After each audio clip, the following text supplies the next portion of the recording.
আসসালামু আলাইকুম। কৃষি এগ্রো নার্সারির পক্ষ থেকে স্বাগতম। আমার ঠিকানা দিয়ে থাকি জেলা নাটোর, থানা বড়াইগ্রাম, গ্রাম তালসো কুন্ডুপাড়া। আমি মোহাম্মদ আমিরুল ইসলাম।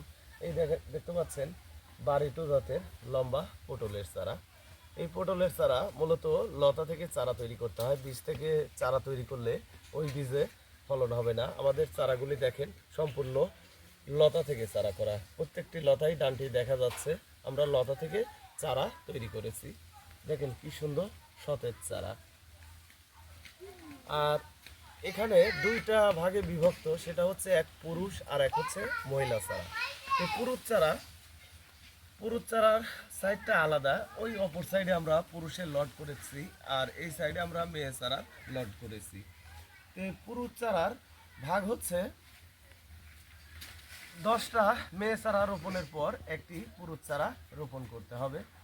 আমাদের এই কৃষি এগ্রো নার্সারিতে আমরা দুই ভাগে বিভক্ত করেছি। বাংলাদেশের প্রতিটি জেলায় আমরা এই পটলের চারা পাঠাচ্ছি সুন্দরবন কুরিয়ার সার্ভিসের মাধ্যমে, অথবা আপনারা সরাসরি এসে আমাদের কাছ থেকে এই পটলের চারা নিয়ে যেতে পারবেন। আমাদের চারাগুলি দেখেন কি সৌন্দর্য চারা, টপ পলি ব্যাগে মাটি ভরে তারপরে আমরা এই পটলের চারা তৈরি করেছি। ভিউয়ার্স, আপনারা যদি পটলের চারা সংরক্ষণ করতে চান তাহলে স্ক্রিনে দেওয়া নম্বরে যোগাযোগ করবেন। আমাদের সাথে ইমো বা হোয়াটসঅ্যাপে ভিডিও কলে চারা দেখে শুনে তারপরে আপনারা আমাদের কাছ থেকে চারা নিতে পারবেন। ভালো থাকবেন, সুস্থ থাকবেন। আসসালামু আলাইকুম।